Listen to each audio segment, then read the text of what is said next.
About 300 years before the birth of Christ, there was a Pythagorean mathematico named Euclid who compiled the main tenets of the intellectual side of the sect he belonged to. The book he wrote would go on to become the standard textbook of the branch of mathematics now called geometry for over 2,000 years. In a series of definitions and propositions, Euclid would show how to solve a number of mathematical computations using only a pencil, a straight edge, and a compass. Over the course of 2,000 years, there are some points where people have suggested that Euclid could have been clearer. For example, his definition of a point is clear enough for me as an amateur theologian, but professional mathematicians can find cases where Euclid is just ambiguous enough to permit the introduction of error. Even with that said, though, the mathematicians with the skills and experience also know what Euclid was aiming for.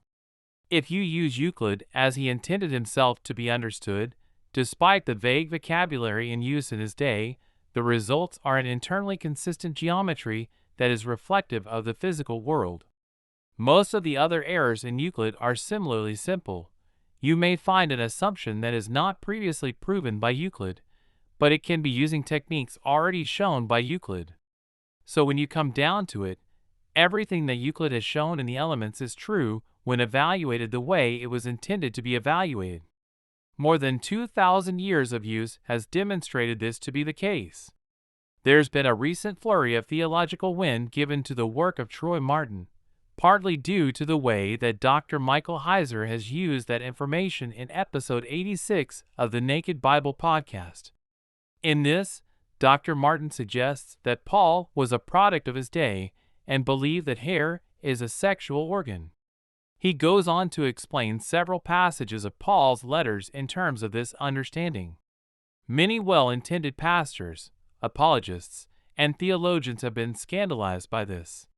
Before that, John Walton caused a stir when he suggested that the first chapter of Genesis was actually a temple-building description rather than a world-building description in his lost world of Genesis 1.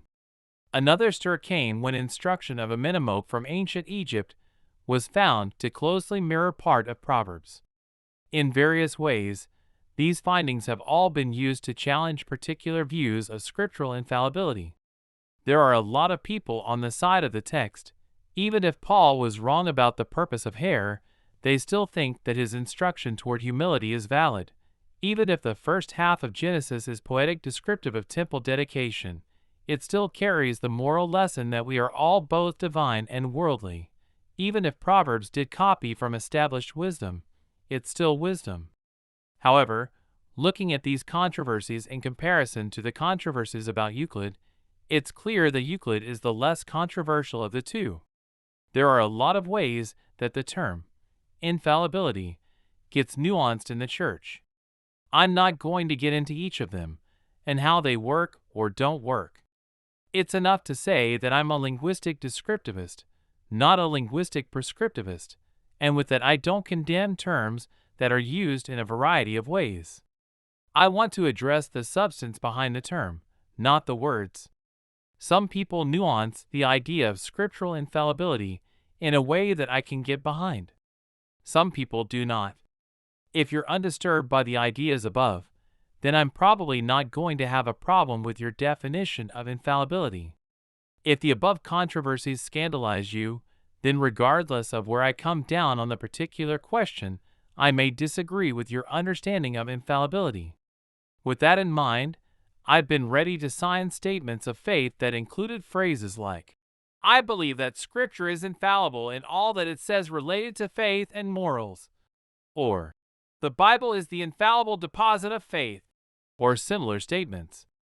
Regardless of an organization's particular stance on the infallibility of Scripture, one of the things that has always bothered me about the conversation is the lack of nuance.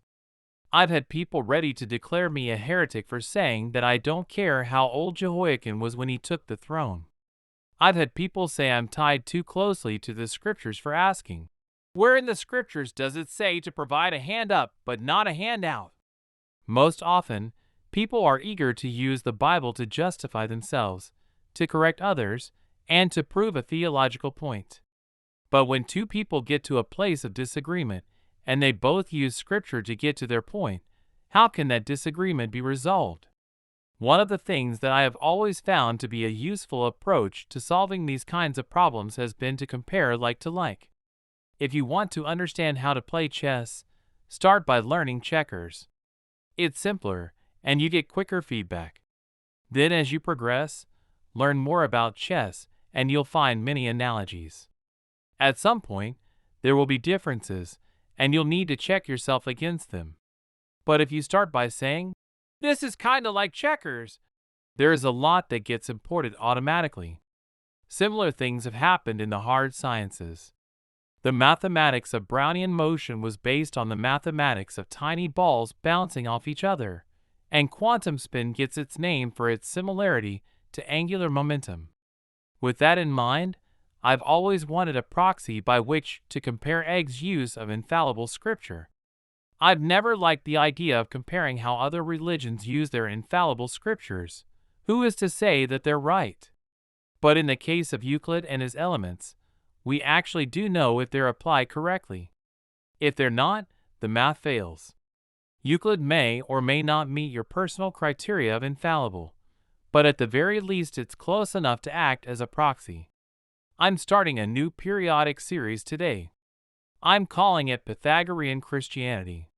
The point of this series will be to show how we can use Scripture in a more faithful, consistent, and reasonable way. In order to do this, I will be making comparisons to the way mathematicians have used the elements of Euclid. These are always to be regarded as a request for comment. If you think that I have found a place where the use of Scripture would be different than the use of a math book, tell me why. Give your best, most grounded reason. I would love to learn more from people who think I've gotten something wrong and why. These aren't going to come out on any particular schedule. Sorry about that, but some subjects in this will take a lot of research and could take a while. Others, like this introduction, might come together quickly.